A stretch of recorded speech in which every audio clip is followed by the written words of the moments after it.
If I get asked one more time, one more time on Facebook, YouTube, PS3, Xbox 360, Twitter, email, whatever, where is my review for Skyrim? I swear to God, I'm gonna kill someone. I'm going to choke the living shit out of someone. You see, Skyrim is not a game you rush. Skyrim is a game you enjoy. The world is that big. I have not progressed not even halfway through the main story because I am too busy just exploring the world. I've explored possibly 50 to 70 different areas. I'm about level 26, 25, 26. I'm a mage. I rape face. And, going around just wrecking havoc. I'm a hero in some towns. I'm a villain in some other towns. I got bounties on my head and shit. I kill horses and whatnot because I'm a G like that. And I'm just enjoying the game. It's like the way Bethesda approached this game is you can play this game for hundreds of hours and never experience the actual story itself. Let's say you actually beat the story. The game will give you an endless amount of side missions. The side missions never end and shit. You want to be a sword wielding fucking magician? You got it. You want to use a shield and magic? You got it. You want to be a two-handed barbarian? You got it. You want to be a stealthy motherfucker? You got it. You want to be a lock-picking, speech-gifted individual? You got it. This game lets you do what you want, how you want it, when you want it. This game is bananas. This is not a game for RPG beginners. This is a game built for RPG gamers who have been looking for a game that lets them do whatever they want, at their pace, how they want. It is that fun. I have several companions. I'm part of the companions. I want to join different fucking groups. I'm just enjoying shit out of the game. The reason I have not reviewed this game yet is because I feel that even with the over almost I think 30 hours I put into the game, I have not even experienced half of a third of a fourth of a pi equals squared or whatever this game has to offer. This game is that big. The people that reviewed this game in IGN and GameSpot possibly rushed the game. They've been playing for like months in advance. You gotta play this game hard as fuck. Now I can tell you, I can give you a review based off my experience with the game. I'm not gonna sit here and lie to you and tell you I beat it because I have it. Because I want to beat it. I want to enjoy it. This game, I'm gonna enjoy it for months. I skipped Batman and Assassin's Creed. I'm skipping BioShock, Mass Effect, whatever. I don't want those games. I'm spending my money a little more wisely now. I want to get back into the whole multiplayer aspect. I used to be the kind of gamer that I would concentrate solely on one multiplayer game and then play an RPG on the side. Right now I'm playing Uncharted 3 like a beast. And I'm playing this on the side. I got another game I'm playing on the side too. I got another video for that. So what can I tell you about my experience with Skyrim? It's fucking phenomenal. I love it. The only thing negative about this game is the glitches and the technical issues. But that's to be expected from a world this big. And the world is not big. It is it's exaggeratively big. I spent like 10 hours on the eastern part of the map. Then I went to the western part of the map and I discovered an entire new universe. I'm like, wow. The fucking northern part of the map is all snowy and shit. The fucking west side is all like land. The east side is a mixture of like modern day shit, what they consider modern, castles and shit. Then you're gonna experience like bandits and poor motherfuckers getting robbed. Then you got people that use magic, and it's just like, dude. Then when you explore new areas, you hear like this intimidating little theme song, and you can spend hours in one newly discovered location trying to uncover what this place has to offer. And when you finally beat the place, you hear a little theme song, indicating that you've conquered this area. And it's so satisfying every time you hear these theme songs play. Because every area gets harder and harder and harder. And as you level up, the enemies level up. This game is great. It's the do what you want kind of RPG experience. Really is. Story-wise, I can't really give you a fucking explanation of story.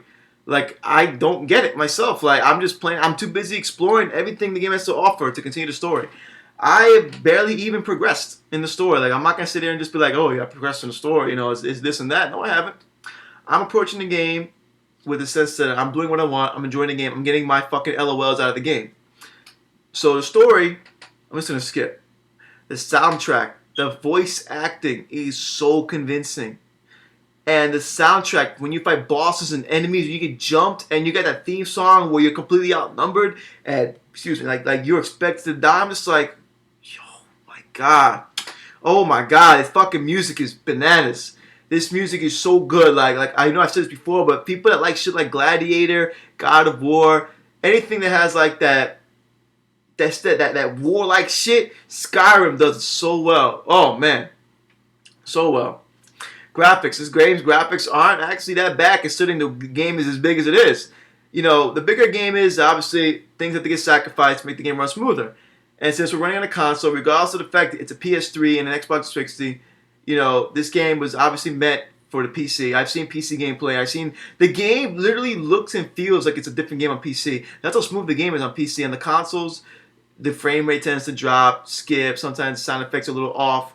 But that's to be expected. I mean, the Fallout games were like that. It is what it is. Now, if you have a fucking super PC, I suggest you go for it on that. And I hear there's glitches on the PC too, but you know, every game gets released with glitches. It is what it is. This is how developers do it now. They release the game fucked up, then they patch it. You know, it's not like the good old days where developers release games that were finished. They don't believe in that no more. They got fucking, you know, time frames now. And regardless if a game is finished or not, they have to release it. So, yeah, game has glitches and shit. Obvious glitches, shit I don't even need to mention. Just use your fucking head. It's an open world game. What kind of glitches are going to be in the game? You know, just really obvious glitches. They're not game breaking. They can be annoying, and the frame rate issues tend to be annoying a little bit. I'm playing on the PS3, but it does not deter from me wanting to actually continue the game and just continue with the raping of face with my magic. You know, Ice Storm, Fireball, or double Fireball, mix it up, do a humongous explosion. It's great. I love it. The controls feel a little weird. Like the way the camera controls, it's like not like it's delayed. Just like this feels weird. Like the acceleration of turning just feels like it should have been smoother and shit like that. But the controls work. I like how the fact that you just press circle, you get the circle, whatever, you get the menu, and you use the D-pad to navigate the menu entirely, and then crafting and shit like that. Side missions. This game has everything you would expect in an RPG. Just crafting. Like I just stated, really random mini missions. Go kill this guy, come back at your reward and shit. Or really big side missions that will take you from fucking one point of the map to the other. You know, another thing about the controls I don't like is the transition from third to first. Like the game is really better off played in first. When you play on third, it just feels weird. And I swear to God, no matter how much I adjust the camera, playing in third person view just feels weird. And sometimes the controls feel delayed. I swear to God, like I hold L1 or R1 to swing, and my man just doesn't want to do it. Or when I press select, I believe, or is it down the D-pad, up on the D-pad to get the little quick menu of what you want to equip. Sometimes it's like a delay. If I want to go from two-handed magic to a shield and sword, and I switch, it takes them like 5 seconds to do it in the game. I'm like, wow, dude, come on. But other than that, the controls for this kind of game work. They just could be more responsive. Graphics, you know, get the pass because the game is that big. Soundtrack though, story I really can't comment on it, but yeah, this game is great. Like a lot of people tell me, you know, they're waiting for my review to buy the game. You don't need to wait for my review. I really, you know, I appreciate the fact that you respect what I have to say about the game, but I'm coming at you straight. I have not beaten the game. I'm not even halfway through the game. I'm just giving you a review based on my experience with the game, and it's so far it's phenomenal. My man Corey Toronto, I think he beat it already. He was addicted to Uncharted 3 multiplayer. He went missing for like 2 weeks just to play Skyrim. And like every time I talk to him now, like he's all like, yo, this game's amazing. It's the greatest game ever created. He used to be obsessed with Dark Souls. Now he's like, no, this game shits on Dark Souls. I'm like, wow, you like it that much. So yeah, Corey Toronto's big on these RPGs. And I love Dark Souls. He's telling me it's better than Dark Souls. And he was addicted to Dark Souls. That's how much of a good game Skyrim is. Oblivion fans will love this game. RPG gamers looking for a brand new challenge will love this game. I do not suggest this game for people that are new to the genre. This game was a little too much for you. A little too much. So much things to level up. So many different options presented to you. So many missions. This game is just like in your face. Like, oh, so much. That was gay. But yeah, I like the game a lot. Technical issues might hinder the score a little bit. And it did hinder the score from some sides. But for the most part, this game is getting lots of AAA ratings. 9s and 10s. A lot of nice articles and a lot of how-to guides on M4G, so I suggest you look those up, how to get the best armor, shit like that. So yeah, definitely. If you have a gaming PC, definitely gonna forget your gaming PC and shit because this game, man, especially if you have a really nice PC, your experience with the game will be a lot smoother. As where the consoles, we are enjoying the game, but it's just like, oh my god, the frame rate sucks ass. But yep, I give the game a 9 out of 10. 9 out of 10 for the PS3 version. If I had a PC version, if I had the luxury of playing the PC version, I might give it a higher score. But the console version, PS3 version, is again 9 out of 10 for me. So thank you for watching this video. Tell me what you guys think of this review. Thumbs up, whatever you want to do. I'm gonna try to do my best with a written review in the video description below. If it's not updated by today, give me like a day or two because I'm doing other shit. And yeah, peace.